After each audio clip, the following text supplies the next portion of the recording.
ವಿಶ್ವವಿಖ್ಯಾತ ನಾಡಹಬ್ಬ ಮೈಸೂರು ದಸರಾಗೆ ದಿನಗಣನೆ ಪ್ರಾರಂಭವಾಗಿದೆ. ವಿಶೇಷವಾಗಿ ದಸರಾದಲ್ಲಿ 9 ದಿನಗಳ ಕಾಲ ಅನೇಕ ದೇಶಿ ಕ್ರೀಡೆಗಳಿಗೆ ಒತ್ತು ನೀಡುತ್ತಾರೆ. ಅದೇ ರೀತಿ ಈ ಬಾರಿ ಕರಾವಳಿ ಭಾಗದ ಜನಪ್ರಿಯ ಕಂಬಳ ಕ್ರೀಡೆಯನ್ನ ಮೈಸೂರಿನಲ್ಲಿ ಕಣ್ತುಂಬಿಕೊಳ್ಳುತ್ತೇವೆ ಎಂದುಕೊಂಡಿದ್ದ ಜನರಿಗೆ ನಿರಾಸೆ ಎದುರಾಗಿದೆ.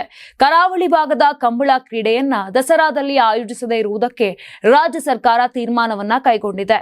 ಈ ಹಿಂದೆ ರಾಜ್ಯದ ಉಪಮುಖ್ಯಮಂತ್ರಿ ಡಿ.ಕೆ. ಶಿವಕುಮಾರ್ ಅವರು ಮೈಸೂರಿಗೆ ಆಗಮಿಸಿದ್ದಾಗ ದಸರಾ ಸಮಯದಲ್ಲಿ ಕಂಬಳ ಕ್ರೀಡೆಯನ್ನ ಆಯೋಜನೆ ಮಾಡ್ತೇವೆ ಅಂತ ಹೇಳಿದ್ರು.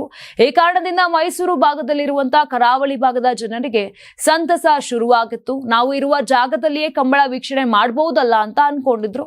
ಆದ್ರೆ ಈಗ ಅಭಿಮಾನಿಗಳಿಗೆ ಒಂದು ರೀತಿಯಾಗಿ ನಿರಾಶೆ ಕೂಡ ಉಂಟಾಗುತ್ತೆ. ಇನ್ನು ಈ ಬಗ್ಗೆ ಸ್ಪಷ್ಟನೆ ಕೊಟ್ಟಿರುವಂತಹ ಮುಖ್ಯಮಂತ್ರಿ ಸಿದ್ದರಾಮಯ್ಯ ಅವರು ದಸರಾ ಮಹೋತ್ಸವಕ್ಕೆ ಅದರೇ ಆದಂತಹ ಒಂದು ಚೌಕಟ್ಟು ಸ್ವರೂಪಗಳಿದೆ. ದಸರಾಗೆ ಕಂಬಳವನ್ನ ಸೇರಿಸುವುದು ಸರಿಯಲ್ಲ, ದಸರಾಗೆ ಹೊಸ ಆಚರಣೆಗಳನ್ನ ಸೇರಿಸೋದು ಬೇಡ ಅಂತ ಹೇಳಿದ್ದಾರೆ.